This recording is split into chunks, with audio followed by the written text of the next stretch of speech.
Hello class, this is Dr. Carl Stevens. I'm the professor for the research seminar course that you're going to be taking this semester. I hope you had a nice winter break and that you're ready to come back and get back into spring semester.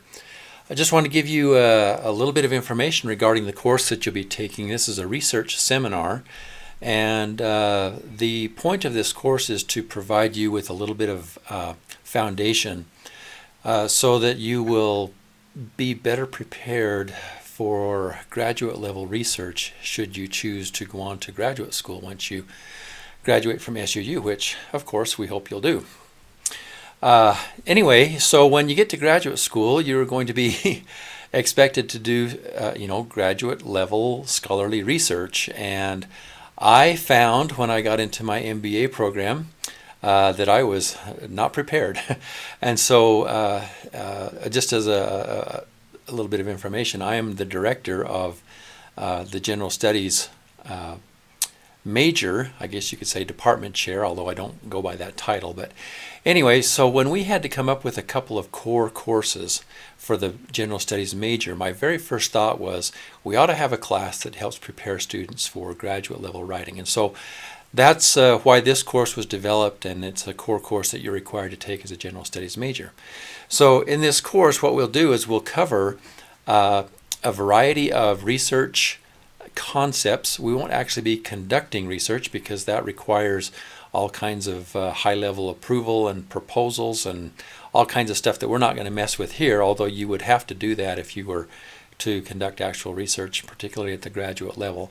We'll maybe talk about that somewhat, but we're not actually going to conduct any research. But what you will be doing is gathering already published resources and compiling them into a literature review. Your final project for this semester will be a literature review. And so what I want to ask you to do as we enter the semester, and you could even get started on it now, is consider a topic that you would like to compile published information on. It needs to be a topic that is of interest to you. I don't really care what it is, although I do have a no-fly zone on a few topics, and I'll tell you what those are here in a moment. But it needs to be a topic that's of interest to you. It could be something that you're already familiar with. Maybe you've done some work in another class, or maybe something to do with your job. Anything like that that's of interest to you. I don't really care what the topic is, other than that it be one that you can actually find some published peer-reviewed resources on.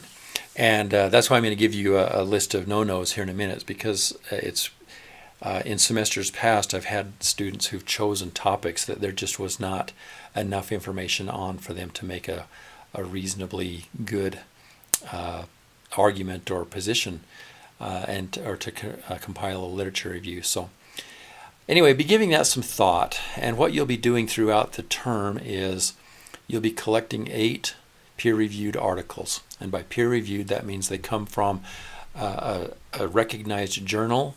Most disciplines have a journal. The American Medical Association, any reputable organization will have a journal of its own. You would want to avoid such things as newsletters, particularly marketing pieces. Those are not scholarly by any means. Opinion pieces are not scholarly, although they could come from a scholarly source. It needs to be something that is evident that the author is recognized as an authority, that the publication that that work is published in is a recognized and reputable resource, and that the author has done some research, has listed a number of, essentially done their own literature review on the topic. So you'll just kind of get a feel for what is of high scholarly value and what is just, Mr. Joe down the street, whatever his opinion happened to be, and he published it to the web. So we'll go over that some, but in general you'll be collecting 8 articles in pairs, and so you'll collect 2 articles that hopefully will correlate to one another in some way, that you can establish some connection between those two, so that when it comes time to analyze them, you can compare them or contrast them to one another and have them be complementary to one another. So you'll do that 4 different times. You'll review 8 articles in 4 assignments. So each article or each assignment will be a review of 2 articles together, demonstrating how they connect and how they support your position, whatever your position happens to be. We'll go into more detail on this as we get into the term, but I just want you to be thinking about it. Something else is that there is no textbook required for this course. However, you will need to have available to you some resources. And one of those would be the APA publication manual. I should have had that right here. Oh, there it is on my bookshelf. This is the APA Publication Manual 6th edition. This is the Bible by which your submissions will be judged. APA is a recognized publication style. You may have done some other style in previous work. Perhaps if you have done any writing for business, then you would be familiar with MLA. There might be other types. They all essentially accomplish the same thing. APA is just one of them, and it's one that I'm familiar with. My PhD is in education, and education subscribes to the APA style format. So that's the path we're going to take. And it might be a little bit different from what you're accustomed to, but it's not difficult to master and get it correct. If you know how to do MLA correctly, then you shouldn't have any problem adjusting to APA and doing that correctly. And that's going to be a major focus. I really am heavily focused on correct structure and format and the mechanics of your writing. I don't necessarily care what your position is on your topic, but I do care that you address it in a scholarly way and that the mechanics of your writing are done correctly. So we'll focus on that. Another resource that you'll want to get your hands on is just any educational, not even necessarily educational, but any research textbook. And I'll show you one I have here. I should have had these already, I'm sorry. This is one that I acquired for my PhD program. It's educational research. It's by John Cresswell. Cresswell has a number of publications out that are similar to this. This type of a book, it doesn't have to be this one, but this type of a textbook is going to be a very valuable resource because it will address a variety of issues that we're going to cover in this course, different research methods, things you need to pay attention to and be aware of. Anyway, just about any good textbook like that will serve you.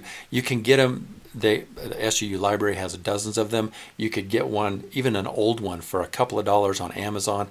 And it just needs to be one that is, you probably want to look for one that includes both quantitative and qualitative research methods, because we're going to be talking about that to some degree. And then there's another book. It's called The Portable Dissertation Advisor, and it's by Miles T. Bryant. You won't be writing a dissertation, but that book contains an excellent chapter on how to write a literature review and the different styles and different approaches that you could take. That's a very valuable resource. I don't see, oh, I do, there it is. Hold on one more time.